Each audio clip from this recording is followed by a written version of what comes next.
Hey guys, it's Carrie, and today we're going to be talking about emotional eating. Emotional eating is one of those things that we probably are all guilty of, whether it be because we're overeating because we're stressed, or we're angry, or we're bored, or maybe depressed. Or sometimes do we overeat because we're celebrating? Because how often do we go to these birthday parties and weddings and showers and things like that? And most of the time they don't have the healthiest food there. So we're going to talk about some of the tips that we can use throughout the day, throughout the week, when those emotions come up. So first of all, I want to talk to you about the different types of hunger. So there's a physical hunger, and then there's an emotional hunger. And physical hunger, that's something that gradually comes on. It's a hunger that can be postponed. So I'm going down the street and I'm riding in my car, and I've got 15 minutes before I get home. Well, if my belly's kind of rumbling and grumbling and I don't have any snacks with me, then I can still wait for about 15 minutes and I will be okay, Now, if I have the emotional hunger, that's something that comes on suddenly and urgently, and I feel like I have got to get that piece of chocolate right now or I'm going to be in trouble, So that's the difference between physical and emotional. Also with physical hunger, that's something that can be satisfied with any number of foods. I'm not necessarily craving something specific. If there's an apple in front of me and I am truly hungry, I'm going to eat that apple. But if I'm dealing with an emotional hunger, that apple is not going to satisfy me. I want the French fries or whatever I may be craving at that moment. Then let's talk about once you're full, So if you have a physical hunger and you're full, you will typically stop eating. It's kind of like filling up your car with gas. Once that gas tank is full, you stop filling it up with gas. But now if we have the emotional hunger, then we are never full because we're trying to satisfy something with food that cannot be satisfied with food. Also with the physical hunger, that does not cause feelings of guilt. You've got to feed your body every single day. It needs nutrition to build and to grow. But with the emotional hunger, how often have you had the guilty feelings after you eat that first bite of whatever you ate that you weren't supposed to? Or maybe you didn't have the guilty feelings until after you ate the entire carton of ice cream. But those guilty feelings come on, and it was never anything that came on and was actually healing or helping the situation that you were dealing with. So there's typically four different types of emotional eaters, and we're going to talk about all of these. And think about this in your own life and where you may pertain to these. But I would say the first one is the angry eater. This was one of somebody who's going to be just somebody who, when they get angry, they want crunching on something really, really hard, and it's got to be immediately. You've got the stressed eater, you have the insecure eater, and you've got the wounded eater. So look back at your life and think, when I'm eating and I'm overeating, what emotions am I dealing with at that moment? So let's talk about the angry eater first. So first of all, I want you to accept the feelings that you are having, I am feeling this way. This is how I feel, It's a feeling, and it's okay to be angry. There's a lot of things in life that happen that you're going to be angry about, but don't fix your anger situations with the food. Use steps, plans, whatever you need to do to make changes to that situation that is angering you. And don't place the blame on somebody else. Sometimes you have to take responsibility to what happens next. I would recommend that you take the new attitude of stuff happens. Sometimes we just have to get over it. You got to let it roll off your back. Otherwise, it's going to continue to eat you on the inside. Exercise. Please exercise. I will tell you, I consider myself a stress eater. So I deal with this too. So I know what you're dealing with. But when I am angry or stressed out, my best exercise classes that I teach, I come in and I tell the people, I just want to forewarn you, I'm stressed out today. I just want to forewarn you, I'm ticked off today. And by the time we finish that class, I am like a totally new person. Exercise makes you feel good. Even if it's just something that you need to go outside and walk around the block and get some fresh air, make sure that you are doing that. Take a time out. I would recommend that when you are journaling, and I do recommend that you journal because we need to know what foods you're eating and not eating. But when you're journaling, put a little side note on there. You know, if you're really mad or stressed out or whatever emotion that you are dealing with at that moment, put a little thing. I am mad at such and such. He did such and such. Put that on there, and then look back at your food choices and what food choices did you make because you were angry. Okay. The stress eater. Okay, so mamas especially, okay, learn to say no. We tell our kids no, no, no, no all the time. But then people start asking us to do things constantly, and we say yes, yes, yes, yes, whereas our insides are telling us no, no, no, no. Okay, we've got to learn to say no. We've got to learn to take care of ourselves so that we can take care of others. I want you to start delegating, okay? Maybe folding the clothes, okay? Maybe you do it a lot better than your daughter does. I know I do, but I'm teaching her that she has to fold the clothes. It's delegations. It comes into the closets and things, and they don't look the best that they would have if I would have done it, but it took it off of me, and it's a learning in progress. Look at things that you can do at work. What things can you delegate at work, within your home, within the church, wherever you're doing? You can't do it all. You're not a super duper person. You are a super duper person, but maybe you're not Superman or Superwoman. Ask yourself, do I really need to stress out about this? So whatever you are stressing out at the moment, 15 years from now, are you still going to be stressing out about it? Are you even going to remember 15 years from now what you were stressing out about today? Is it really going to make that big of a difference in your life? I recommend you find some Bible verses that just truly touch you. My favorite is Philippians 4:13. I can do all things through Christ who strengthens me. And when I get stressed out, when I feel like I don't have the energy, when I just feel like I can't do it anymore, I realize I can't do it by myself. I have to rely on God's strength. Again, exercise. This is going to go with everything. And meditate. Go have fun. How often are you working and working and working and you're never having any fun? Cut loose for a little bit and then come back to whatever was stressing you out. I guarantee you'll feel better, and you'll probably make better decisions too.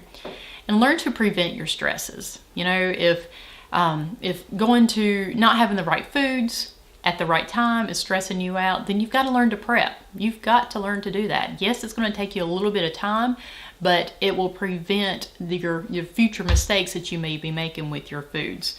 Same thing with traveling.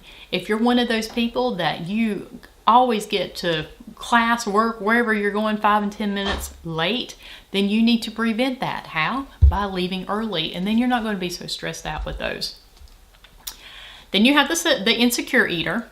And these are the people who are always trying to please someone else. And I got news for you. You're not going to do it. You cannot please everybody out there. Make a list of your best qualities and focus on those throughout the day. Okay? Focus on your strengths and get better at them. And don't believe that everybody else in the world feels confident, because they have their insecurities too. Get rid of the stinking thinking. Okay? There is nothing worse than somebody stepping or getting ready to step on those scales in class, and before they even step on there, they're telling me, well, I'm not going to do good this week because blah, blah, blah, blah. And they start telling me everything that they have done bad. Okay? So all I have to say is you are right. If you come in there and you have the attitude that you're going to succeed, you are correct. You will succeed because you're making better decisions. And if you come into class and you tell me you're not doing good, that you're not succeeding, you are correct, because what you say is what you will do. And I really do mean that. I've seen it time in and time again. Don't take criticisms personally. You know, if you come into class and your coach looks at your numbers and says that, okay, maybe your muscle percentage has gone down, and you know, maybe the coach will say, you need to get some more protein. You know, that's not a criticism. That's really us trying to help you. Or maybe you're having issues with the constipation, but you're not drinking the water like you're supposed to. You know, the coaches in class may tell you, may make recommendations, but this is what we need to do. This is what we need to do. We need to increase your water. We need to increase that protein. We need to increase the fiber. So don't take that as a criticism. We really and truly are trying to help you succeed on your program.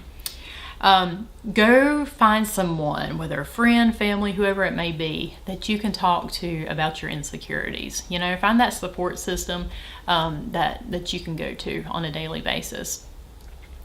Then you've got the emotional wounded eater. Now, the emotional wounded eater, that is someone who they're dealing with some really serious past traumas, or maybe even current traumas going on in their life. Maybe it's a diagnosis. It could be a death, a divorce, a move. They were laid off from their job. There's so many things that could be very traumatic for people, okay? So if you're having to deal with that, first of all, I want to tell you I'm sorry. But some people may even need to get professional help, and don't be ashamed to do that. That's what those people are there for. You need to find a good support group that you can, let people know how they feel, how you feel, and just get that support that you need throughout the day. Dump the belief that you are not worth it, because God made you, which means you are worth it, okay? Start believing that it is okay to trust people. I don't know what hurts that you may have gone through, and I know trusting people might be the last thing on earth that you can do now. But there are people that genuinely are out there that are there to love you and to care for you, and they can get your trust. Okay. For someone who is trying to let go of the past, sometimes you have to forgive yourself. Sometimes you just have to have that belief that, okay, it's okay for me to let go. And I want to encourage you that the past does not predict your future. It does not predict the present. The past is the past, and we have to grow from the past. We have to get strength from our past. But take today as a brand new day, okay? You are getting stronger and stronger and stronger throughout the day, throughout the years, throughout the weeks, whatever it may be, when you are dealing with emotional issues. There are some things that I want to recommend to help with the cravings, to get the weight loss back on track, okay? So again, we talked about the food diary, we talked about the food diary, but make sure that you're writing down those foods, and again, put down the emotional feeling that you were having at the moment, so that you can look back and say, okay, I was angry. This is what I chose food-wise when I was angry. I'm happy right now. And I look back at my food decisions and I see I made a better decision. So kind of look at that and think of the decisions that you're making throughout the day. Meditate, do yoga, deep breathing 5 minutes a day. That's a really good detox for your lungs, but it really helps you to calm down and kind of get away from the moment, the emotional moment that you're having, and focus more on the here and now. Again, make sure that you're getting that good support group. All right, so talk about boredom. Are you hungry or are you bored? I ask my kids that all the time, because I know if we just finished supper and I'm not even finished cleaning up the kitchen yet, and they're coming in here wanting a snack, I know they are not hungry. They are probably bored. So I always tell my kids, only boring people get bored. Go find something to do. Ask yourself, are you really hungry right now? Are you really? And what can you do instead of eating? Can you go clean? I've always got something to clean up around here. There's always something that you can do that does not focus on eating. If you just want to be in the kitchen, and I will tell you, when I get stressed, I like to cook. And I cook lots and lots of things, but I also use that as my prepping time, okay? So I'm not eating everything, I'm just in the kitchen, okay? Put a piece of gum in your mouth, go brush your teeth, go do something that's not going to make you want that food at the moment. Take away the temptations that are really hard to resist.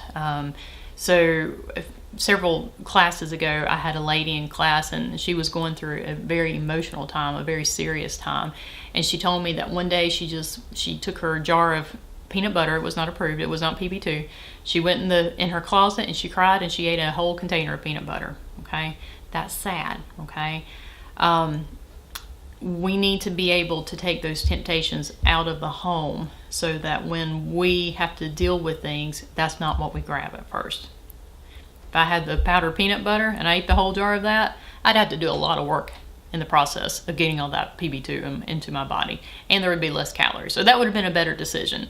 But we're also going to learn from our mistakes. So if I did that, my next moment, my next time that I am ready to eat, I'm going to make sure that it is a good decision. I'm not going to say, well, shoot, I made a bad decision today, so I just blew it for the rest of the day, and I'm not going to start until tomorrow. Well, then tomorrow happens and something else comes through, and that's when people fall off the wagon, okay? So if you make a bad mistake right now, it's okay. You have got grace, okay? Your next decision, make sure it's a good decision.